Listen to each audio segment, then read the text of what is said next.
मी चंद्रशेखर कांबळे बहुजन समाज पार्टीचा महासचिव आहो आणि येणाऱ्या 24 तारखेला वसंतराव देशपांडे सभागृहामध्ये जो आरक्षणच्या संदर्भामध्ये जे आरक्षण उपवर्गीकरणच्या संदर्भामध्ये जे चिंतन बैठक आहे त्या बैठकीमध्ये समाजाच्या प्रत्येक अंगाने ज्याने आरक्षणाचा लाभ घेतला किंवा जे आता येणाऱ्या काळामध्ये आरक्षणाचा लाभ घेणार आहेत आणि आरक्षणाचं वर्गीकरण हे आपल्यासाठी एक अन्यायकारक आहे। ज्या बाबासाहेब आंबेडकरांनी आपल्याला शेड्यूल कास्ट बनवलं आणि शेड्यूल कास्टमध्ये टाकून ज्या शेड्यूलप्रमाणे आपल्याला आरक्षण मिळत आहे त्याच बाबासाहेब आंबेडकरांच्या विचाराला किंवा बाबासाहेब आंबेडकरांच्या दिलेल्या शस्त्राला आज कुठंतरी छेद करण्याचा किंवा कुठंतरी नष्ट करण्याचा जो पाप हे मनुवादी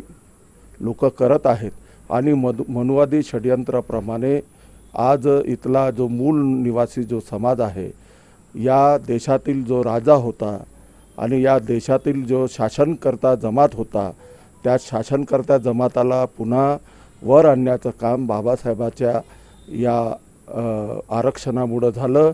या आरक्षणाची बाबासाहेबांनी रूपरेषा ठेवली, तशीच आरक्षणाची रूपरेषा महात्मा ज्योतिबा फुले यांनी ठेवली।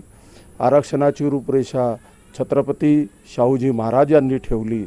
या 3 महापुरुषांनी आरक्षणाची रूपरेषा ठेवली, ज्याच्यामुळं आज आपल्याला आरक्षण मिळून आपण जे काही 5-7% या देशामध्ये थोड्याशा प्रमाणामध्ये समोर आलो आणि आजही आरक्षणाचा जो बॅकलॉग आहे तो भरल्या जात नाही आहे। एवढा अन्याय अत्याचार असूनसुद्धा आपण भारत देशामध्ये एक भागीदारीच्या स्वरूपामध्ये या भारत देशाचे आपण नागरिक आहोत, कारण आरक्षण हे आपल्यासाठी भागीदारीचं आहे। या देशाचे आपण नागरिक आहोत आणि या देशाच्या प्रगतीमध्ये विकासामध्ये आपण साथ देत आहोत, बरोबरी करत आहोत।